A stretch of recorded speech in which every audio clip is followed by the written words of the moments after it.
You're listening to the Balanced Educator Podcast, episode number 125.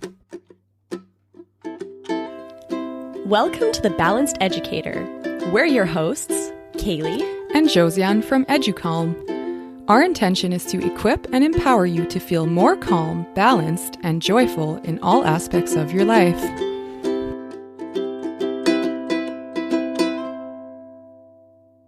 Hello there and welcome. We are so happy to have you here with us today.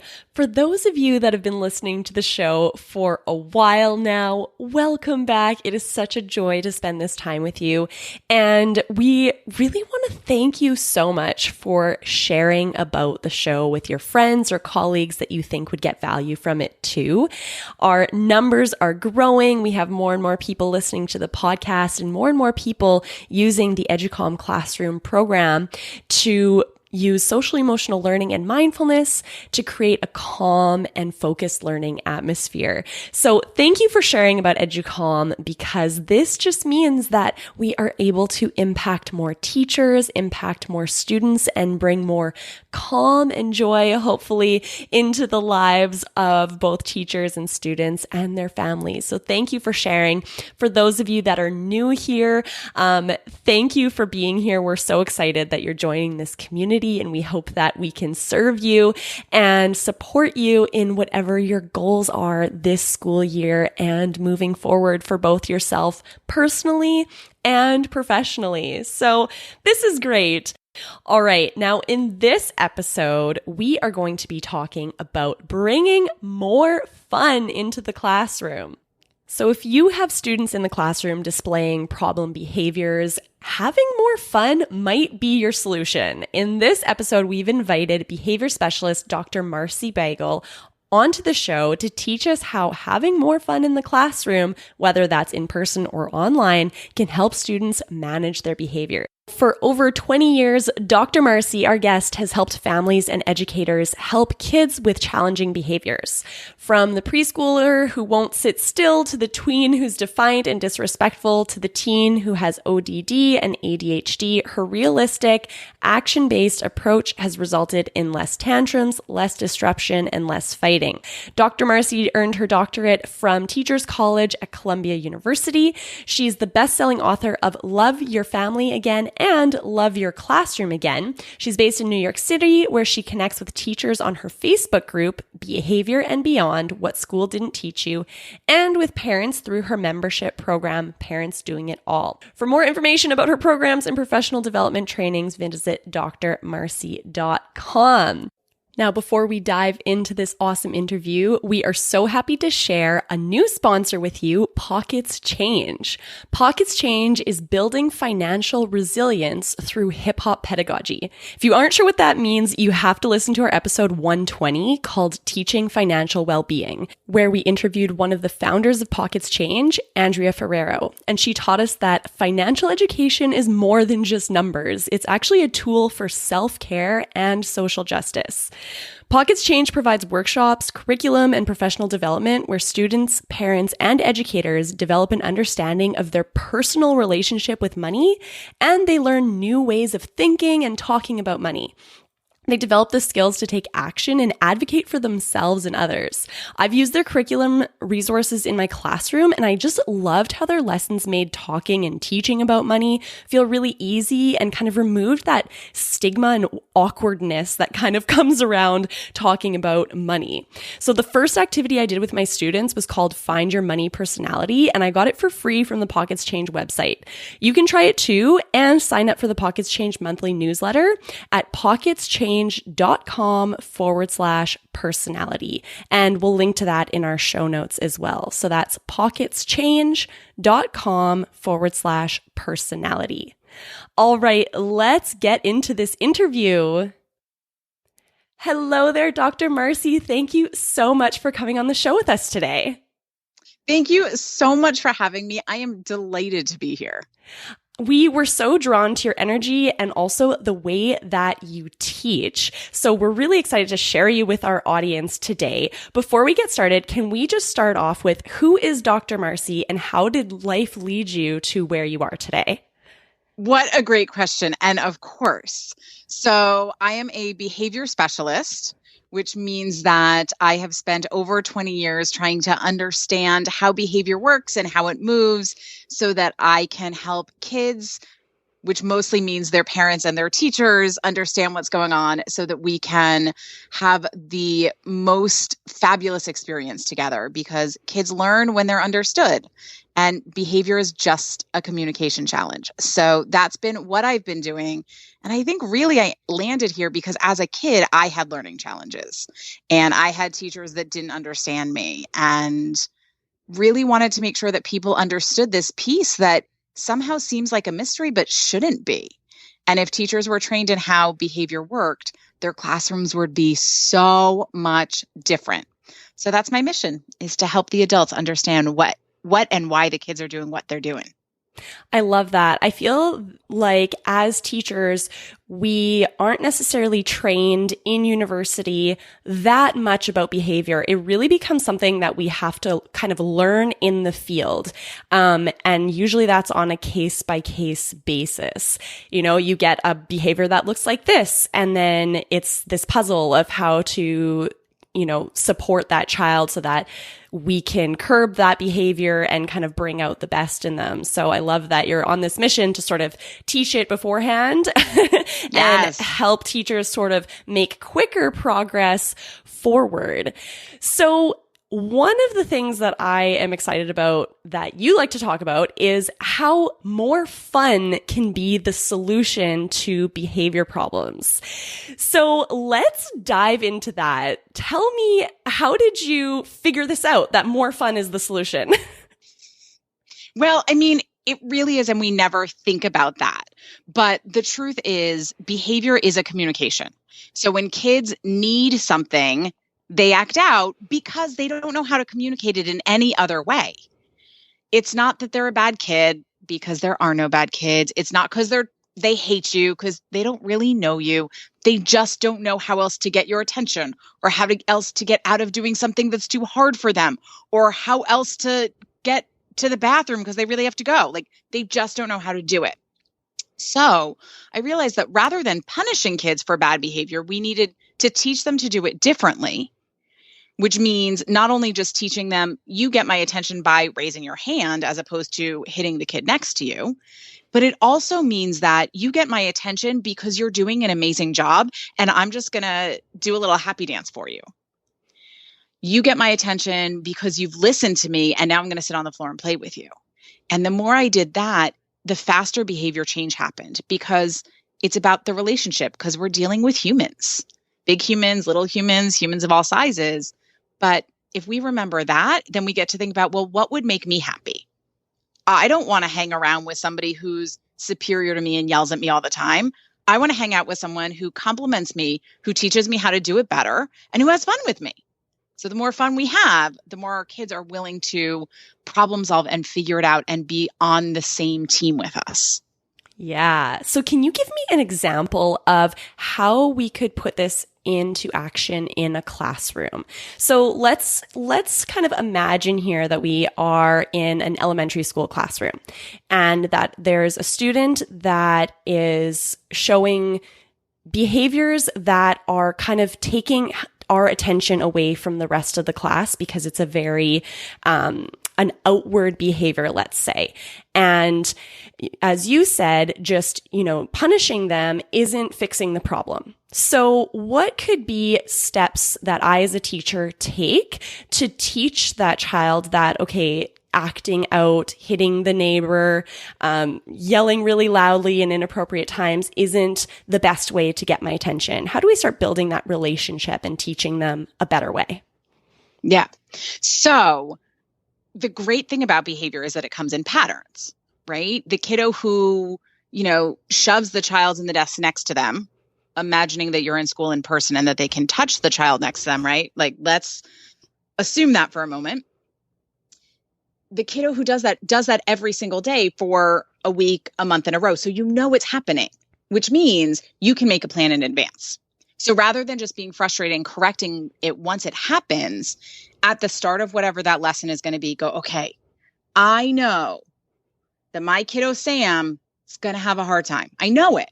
So what can I do to make him successful? I'm going to make him my helper.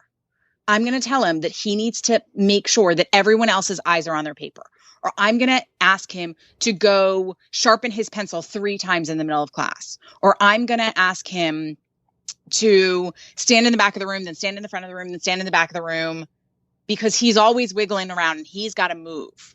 So I'm going to come up with what he can do that's a little fun, a little playful, a little different while I'm doing my lesson so that everyone can learn what they need to learn. But it also means that I'm talking to him every 3 to 4 minutes, which I would be doing anyway in a correction. But this way it's positive. And at the end of it, when everybody else starts doing their work, I'm going to go over to him. I'm going to give him a high five and a sticker, tell him he's a rock star and to get down to work. So it's that proactive enjoyment that you are starting to build in the relationship. But that forethought means that you just went through a lesson congratulating a kid rather than correcting him. Now, let's just be clear. That was a really easy, simple example. And when you put it in place, it does not run as smoothly. But after a few times of putting it in place, it will be that smooth. So we're looking at building that relationship, giving clear sort of actions that that child can take to have more success, and then giving that positive reinforcement afterwards so that they're getting the attention that they're seeking from us, but in a positive way. And we're showing them that, okay, this is kind of the new routine that we're going to create, this positive reinforcement, this positive interaction. And isn't a positive interaction so much more fun than a negative interaction, right? For everybody.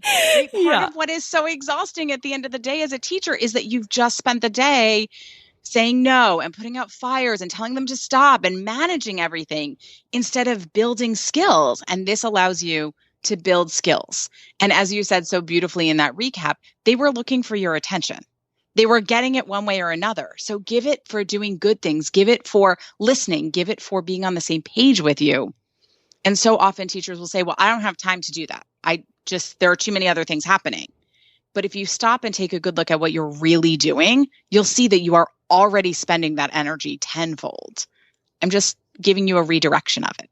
Yeah, exactly. So now let's kind of put this into a high school context. Mm-hmm. How could this relationship building and making things fun look in a high school context?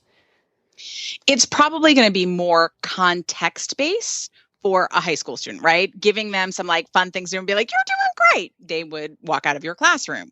Yeah. But asking them, right? They're just, nope, not going to do it. They're too cool for school. So having them do work that's related to something that they care about, that they're interested in, as opposed to just what you're interested in, bringing in things of their life that matter to them, because so many high schoolers that are disconnected or withdrawn or are having behavior problems just don't have any adults that care about them, don't believe in themselves either. So if you become the teacher who, not in a cheesy over the top way that I am with 5-year-olds, but in a, I see you as a human and you can do anything you want, genuinely and truly. If you let them know that you believe in them, they will go to the moon for you. Yeah, definitely. So as we're talking about behaviors, one thing that I've kind of learned through my own experience in the classroom is that a lot of the times the things that we do to support students that have obvious outward behavior, I don't want to say problems, but they're behaving in ways that are unacceptable in class or not conducive to learning in the classroom. A lot of those things that we would put into place for the students that are obviously acting in that way can actually be really beneficial if we're doing those same things with everyone. So when we're talking about creating connections and creating relationships with these kids that have challenging behaviors, because that is a symptom of them requiring just a little more love. You know, I like to think of whenever I see a student that is showing challenging behaviors, I'm just thinking to myself, they need more love. They need more love. Mm-hmm. They need more love. How can I love on them more so that they feel what they're seeking, which is more love and attention. So if we're doing that for one student in the classroom, every student is going to benefit from that. So could you share some strategies on how to promote this sort of treatment of all students in an elementary school classroom? Yes. So there are so many ways to do it. And I love this question. And I love the framing of the attention-seeking kid just needing more love, right? We always think of it as like, I can't believe how much more attention do they need? No, they just need love and connection. And when we flip that perspective, then it becomes so much easier to be like, oh, well, I can fill up your bucket and make that feel good for them. So when you have to do it with the whole class, because it's not just one-on-one, which my practice sometimes is, but you need to think of exercises that it's not just you sharing love, but everyone in the classroom. So I have two different thoughts. One is I do this exercise called I Am Amazing, in which, and I do it when I do professional development training, I have all of the teachers in the room stand up and do it. And it is amazing. But doing it with your kids is also phenomenal. Where you stand up and you take a superhero pose. So you put your feet wide, your hands on your hips, and you stand up tall, and you hold that pose for 2 minutes. And you repeat over and over and over again, I am amazing. I am amazing. I am amazing. I am amazing. And so everyone in the classroom is doing it, right? You do it to model for them. And sometimes initially it's a call and response because kids are like, what are we doing? What's happening? But after you say, I am amazing. I am amazing. I'm amazing. I'm amazing. For 2 minutes in that pose, you feel amazing. And so it's teaching your kids to fill themselves up and to do it in community where it's not bad to say that you're amazing. You celebrate that you feel good about yourself. So that's the first one. What's coming up for me here is we have a social emotional learning and mindfulness program for classrooms. And one of the units that we have in there is self-confidence. And we had lots of teachers asking us to add this unit to the program because especially in middle school years, high school years, but really across all age levels, as teachers, you see a lot of how a lack of confidence, self-confidence, and self-worth translates into students feeling that, well, I can't learn, and so I won't even try. Yeah.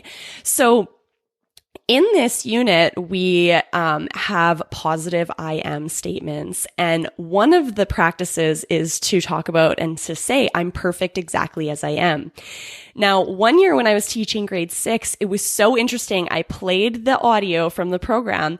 We listened through it. And as soon as the students heard that they were supposed to repeat the statement, I am perfect exactly as I am, they freaked out. They were like, but no one's perfect.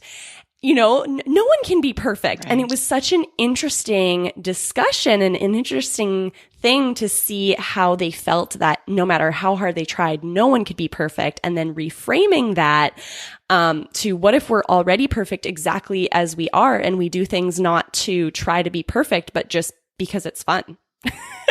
You know, what if we learn because like a challenge is fun, not because we're trying to be perfect?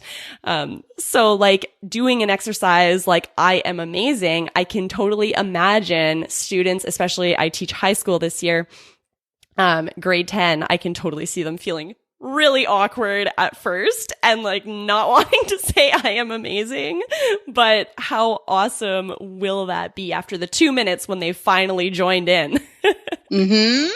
Exactly.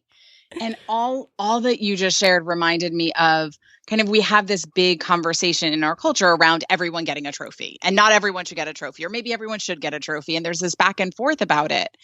And to me, this exercise, or the I am perfect just the way I am, is that idea that, yeah, everyone should get a trophy, not because everybody won, not because everyone's the best, but because everyone is amazing.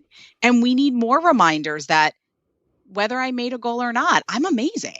Whether I, hit the home run and won the game or not, I'm still amazing. And there are so many ways that we as humans forget that right now. Yeah. That I think this exercise helps the teachers just as much as it helps the kids.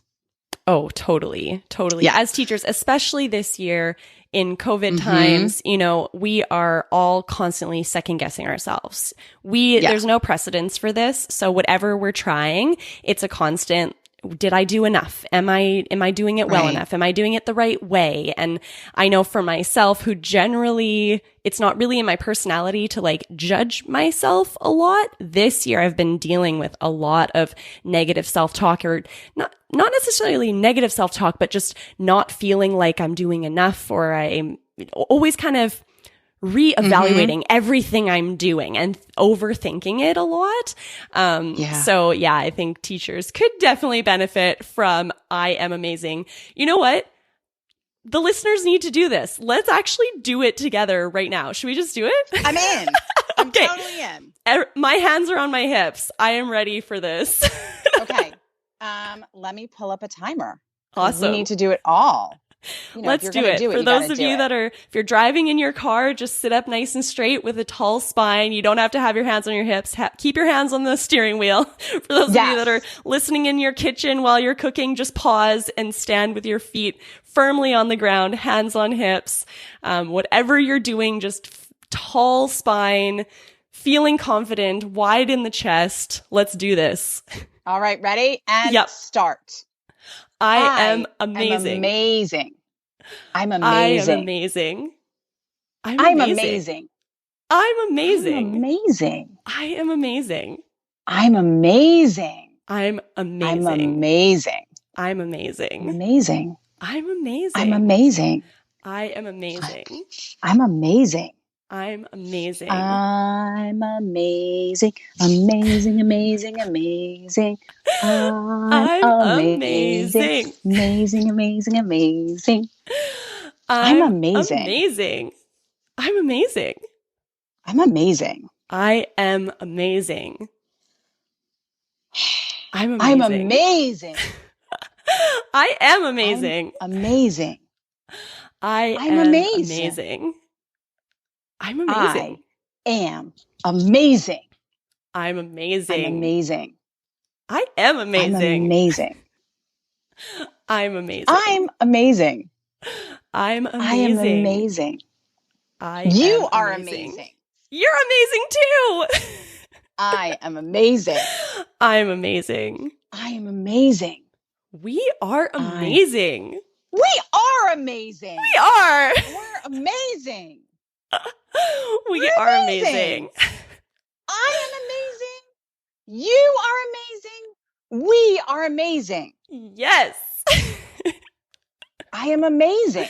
I'm amazing. I am amazing.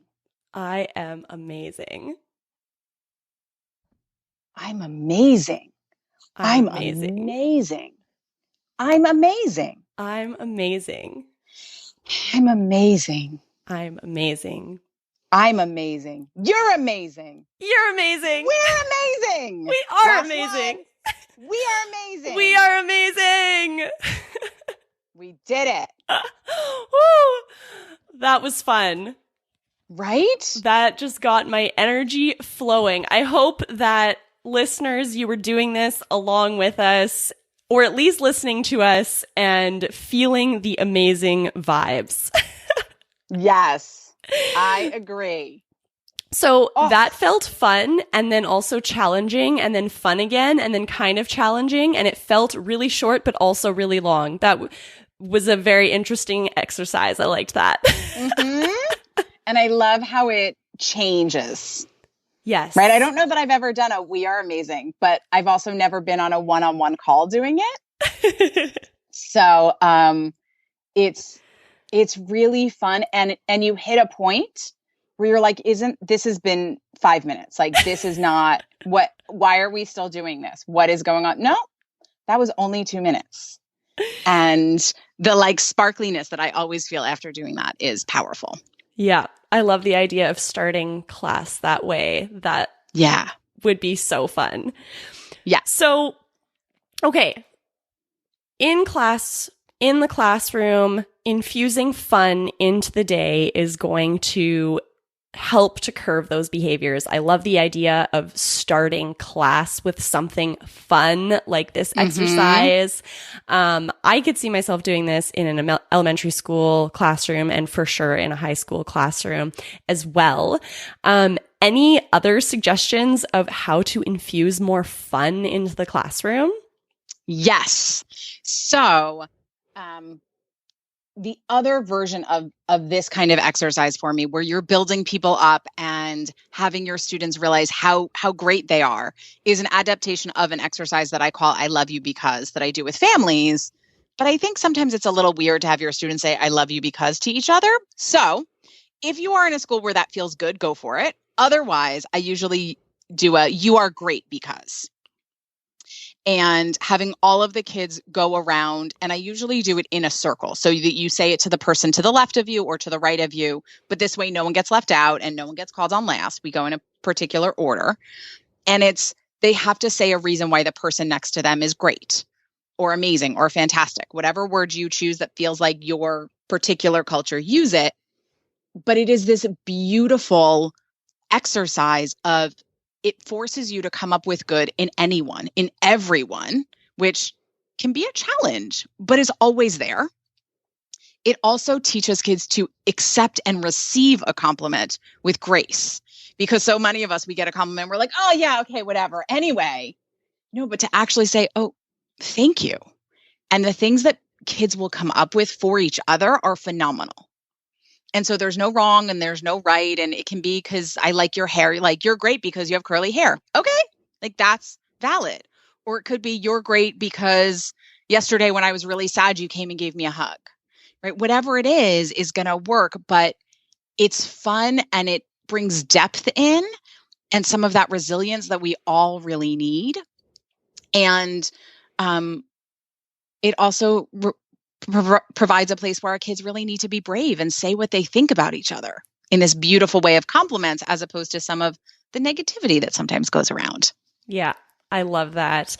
And how good does it feel to hear a compliment during your day? You know, it's just, why not give the students time to give each other compliments? And it's so true that we do need to learn how to accept compliments and also to give ourselves compliments. So these two exercises I think are so important for building our students up, to allow them the chance to accept compliments from themselves and both give and receive compliments from others. That's so great. Now, okay, many of us are in a version of online learning. So what could be a fun activity that we bring into the online learning space? So the online learning space has really, in some ways, created so much opportunity to do different and unique things, right? So I have some friends that are very big improvers and have done all sorts of really interesting things online, playing games together. So there are things to do like, you know, when I was a little kid, we used to play Coke and Pepsi, where you would put your head down and your thumbs up, and, you know, you would try to see who you would match with. And games of like a guess who kind of game where, you know, people turn their cameras off, but there's one person who knows that they're in. Things like that just builds rapport of who am I thinking of, so that we're actually using the camera, using the visual, using the fact that we're not all together. That is really, really helpful.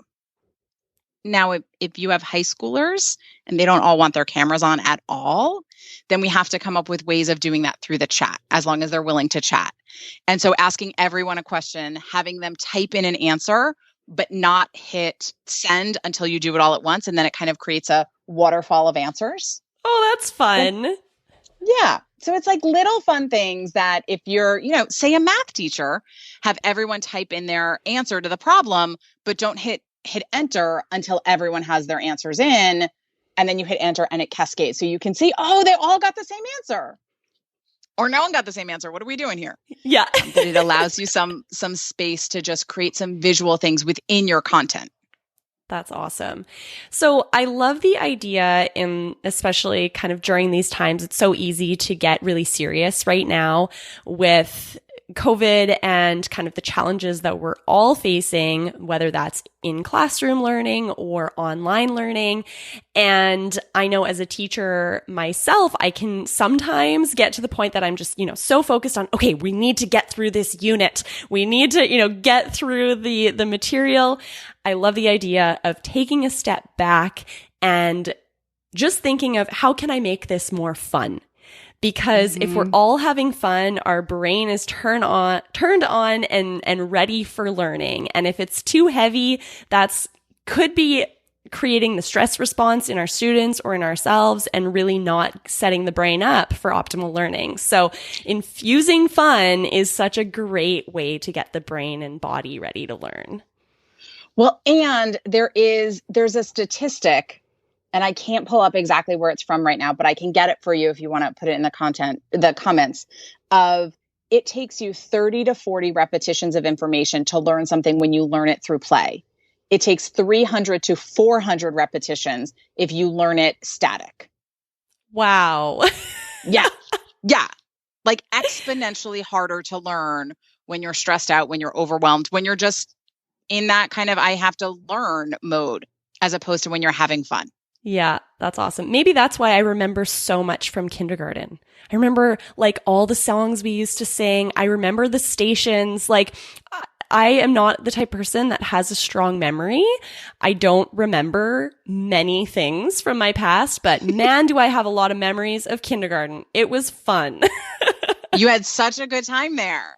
Yes. So bring that kindergarten fun into your classroom now so that your kids can be like, oh yeah, I remember 10th grade math. It was the best time ever, even though there was a pandemic happening. Yeah.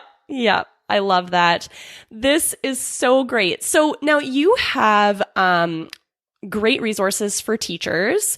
You have a couple books, one of them that is called Love Your Classroom Again. I love that. Can you talk a little bit about that resource? Because from your description that I got on your website, that sounds like something that would be so useful for teachers, especially during these times. Yes. So Love Your Classroom Again was written before the pandemic. So just know that it was for in-person learning the way it used to be, but it is the top 25 behavioral questions that I get asked from teachers.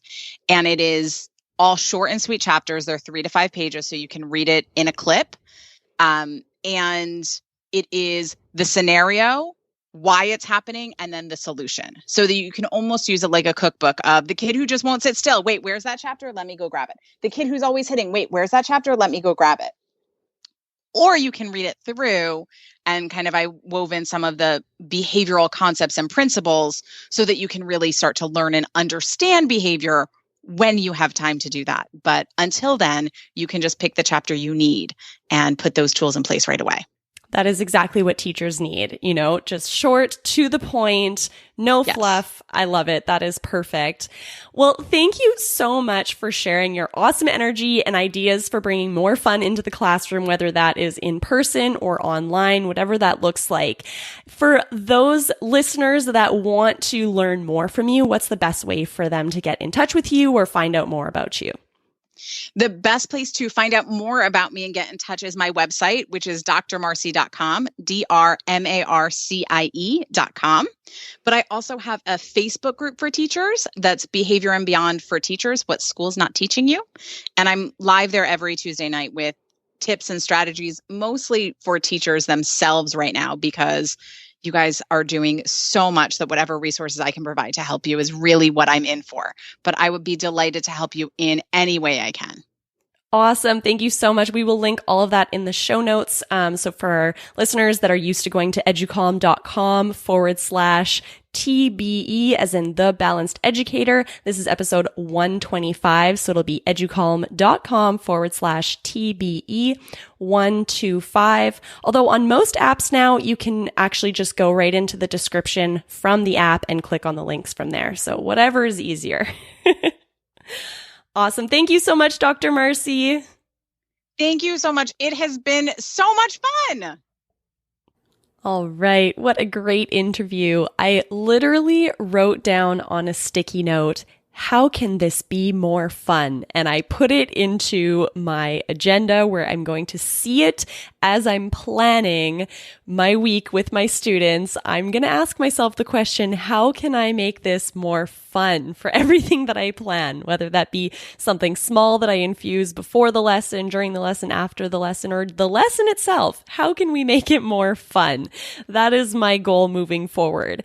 Now, one way that I've been bringing some fun and movement into the classroom is to start our class with one of our mindful movement videos from the EduCalm Classroom program. If you don't know about it already, the EduCalm Classroom program is our social emotional learning and mindfulness program that gives you ready to use, no prep social emotional learning and mindfulness audios and videos that are 5 minutes or less that you can use in your classroom with your students in both English and French to prepare everyone for calm and focused learning. It helps students learn to self-regulate, gain strategies for their mental health, and just have a moment of calm and focus before you get into your teaching and your lesson for the day. If you'd like to learn more about EduCalm Classroom, go to educalm.com and you can get the first unit of the program as well as training on how to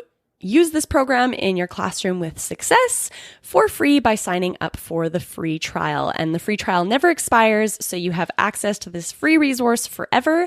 And if you enjoy it and you think, wow, it would be great to have one of these 5-minute mindfulness practices for every day of the school year, so I never have to plan, I never have to do any prep, I know it's ready to go for me, then you can sign up for a full membership, which is a 12-month membership that will give you unlimited access to all the resources in the program. So again, you can find that at educalm.com. That's spelled educalme.com.